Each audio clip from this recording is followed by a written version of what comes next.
Géraldine Vosner pour la presse internationale, Yves Tréhard pour son édito politique nous ont rejoints. Bonjour à tous les deux. Bonjour Samuel. Bonjour à tous. D'abord la revue de presse, on parle beaucoup de la primaire à droite dans vos journaux ce matin, du premier débat de ce soir entre les 7 candidats, le grand rendez-vous de la droite et du centre.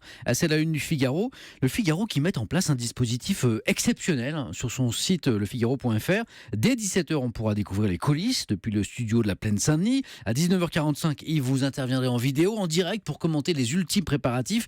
Ainsi de suite, toute la soirée jusqu'au débrief vers 23h15, toujours avec vous Yves. Alors le Figaro se penche sur le dispositif de la soirée. Chaque candidat, on le rappelle donc, aura 17 minutes pour convaincre, pas une de plus. Yves, vous ne craignez pas que ça dérape et que ça dure jusqu'au bout de la nuit cette histoire-là ? Au bout de la nuit, je sais pas, mais ce qui est sûr, c'est que ça dérape toujours ce genre d'émission.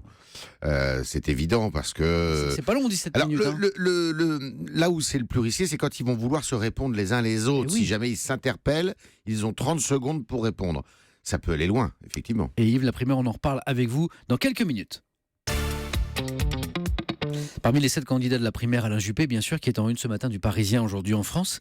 Et pour le journal, son calcul est simple. Le temps se prête à l'avènement d'un homme droit dans ses bottes. Dans une France traumatisée par le terrorisme, déchirée par les tensions communautaires, minée par le chômage, il cultive, sans se forcer d'ailleurs, son image de sage austère, figure paternelle, expérimentée, rassurante. Une stratégie aussi parfaite qu'une ligne droite pointant vers l'Élysée. Un seul bémol pour le Parisien, l'histoire montre qu'en France, le pouvoir se conquiert rarement en ligne droite.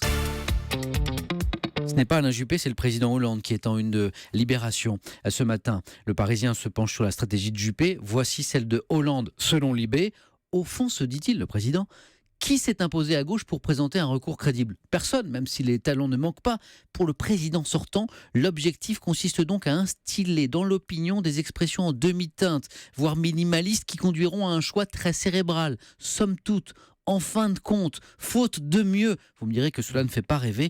Le problème, c'est que cela fait longtemps que la politique ne nous fait plus rêver.